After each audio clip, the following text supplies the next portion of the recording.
Turning now to a shooting near Duke Energy facility in South Carolina. It comes just days after attack on 2 Duke Energy substations in North Carolina. Investigators have now filed for federal search warrants in the North Carolina shooting, and now power stations in other states are reporting recent attacks. At least 5 power substations were reportedly attacked in Oregon and Washington last month. ABC News contributor and former acting undersecretary for intelligence at the Department of Homeland Security, John Cohen, is here with more on that. John, thanks for being here. You know, more and more power companies are now reporting recent attacks to the FBI. How concerning is that? Well, it is concerning. For months, law enforcement has been evaluating content on neo-Nazi and anti-government forums, not only calling for these types of attacks, but providing instructional material on how people can conduct attacks. There have been past incidents attributed to neo-Nazi and anti-government extremists where they've actually sought to damage parts of the power grid.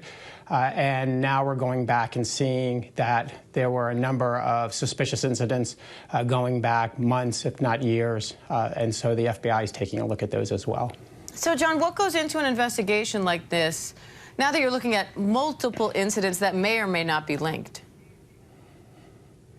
Yeah, that's a great question. So the first thing they're going to want to do in the case of North Carolina and then the recent South Carolina case that you described earlier is identify the suspect or suspects, and they'll try to ascertain what their motive was. Was this an individual or a group of individuals who were disgruntled employees? Did they have some type of personal grievance with the power company or with other employees of the power company, or were they ideologically motivated? Then they'll want to take a look at whether those individuals, where they derived their inspiration, where did they get their instructions on how to do this, were they in contact with others, and they'll try to assess whether this is an enterprise activity, meaning is this an organized activity that's being conducted across the country targeting this part of the power grid. All right, John Cohen, we appreciate the analysis as always. Thank you. Now, TikTok, the popular social media app, is being sued by the US state of Indiana. The firm is being accused of failing to safeguard young people and their privacy. TikTok responded saying it had the correct policies in place and was confident that it could satisfy US national security concerns. Well, let's speak to Samira, who's standing by in New York. Samira, good to see you. What's going on here? So the state of Indiana is saying actually 2 things. One, it's saying that, look, the kinds of content that TikTok is being made available and that is being pushed onto younger audiences is actually not very appropriate. And they cited things like that, you know, videos that are encouraging eating disorders or videos that are showing, you know, sexually explicit content. Now, remember, when you download TikTok, it does say that it is appropriate for audiences 13 years and older, but what the state of Indiana is saying was, well, actually, that's just not true. The other part of this lawsuit is that what they're saying is that they are not doing, or TikTok is not doing enough to safeguard people's information. That there, of course, there's this overarching concern about how much American data is being sent to China, which is, of course, the owners of TikTok. And that is something that a lot of U.S. states are sharing in terms of concerns. Yeah, and Samira, briefly for us, TikTok not the first, it probably won't be the last to be accused of not having correct policies in place. I mean, Facebook, Instagram, all of those firms, Meta, of course, their owner, accused of similar things. And it really underlines the difficulty that these platforms have in policing the content. Yes, it does. I think the worry, however, with TikTok is because of who the owners are. The fact that it is a Chinese-owned company gives a lot of people in the United States quite a bit of pause. So, in fact, if you look at, you know, several different U.S. states, South Dakota, Maryland, Nebraska, South Carolina, these states have either banned TikTok when it comes to government agencies or people that work in government or civil servants from using this on any government or work-related devices. And they've also been moving to try and limit, you know, how much this is being allowed to be used in the states themselves. Samira, good stuff. Thank you for that update. Really interesting to see how all of that will play out as well, isn't it? Samira there live for us in New York. The House committee is looking into AOC after a complaint was filed with the Office of Congressional Ethics. Now, this process is just beginning, and this won't go anywhere until next year's Congress is sworn in. But it got us thinking, what could they be investigating? Are they looking into AOC's former campaign manager, who failed to report nearly $1 million in campaign expenses back in 2018? Not it. Is it for dereliction of duty? Because she hasn't lifted a finger to stop the crime crisis in New York. Her constituents said this. A woman that was stabbed 20 times, that was a 9/11 FDNY. Yes. This is insanity. Yes. The boy, that's what we want to the boy that was stabbed, the black boy that was stabbed on the train platform. That's not it either, because sources have confirmed to primetime that the Ethics Committee is investigating AOC over her appearance at the Met Gala. According to a senior administration official, BrittneyGriner is free after 294 days in Russian captivity. The last month spent in one of Russia's notoriously harsh penal colonies. Brittney was traded for Russian arms dealer Viktor Bout, who Vladimir Putin has been trying to get back and who had served 11 years of a 25-year sentence in the U.S.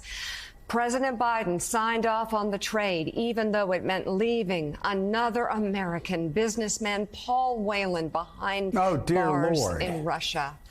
Oh, dear Griner, Lord. a two-time Olympic gold medalist, has been detained in Russia since February when Russian officials found 2 vape cartridges containing hashish oil in her luggage at a Moscow airport when she traveled to the country to rejoin her Russian pro basketball team. She was found guilty in August of trying to smuggle illegal narcotics into Russia and sentenced to 9 years in that penal colony. Griner says she did not intend to smuggle narcotics into Russia and that her doctor had recommended the use of cannabis to treat pain from injuries. In May, U.S. officials said that Ms. Griner was wrongfully detained, adding that they were working aggressively to bring her home. Brittney Griner is free as part of a prisoner swap. And Joe, of course, there will be a lot of questions about Paul Whelan and a lot of questions about the swap itself. But Brittney Griner is coming home. Well, that is certainly something that every American can celebrate.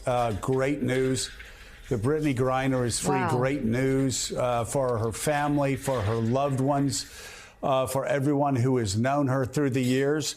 Let's bring in right now Admiral James Trevitas. And Admiral, we celebrate this and are so grateful and thankful that she is coming home. I can't help, though, and you can't, and I'm sure every American can't help but put themselves in the position of Paul Whelan's family, an American who was improperly, illegally jailed in Russia and has been stuck in jail in horrific conditions since 2018. Why in the hell wasn't he part of this deal?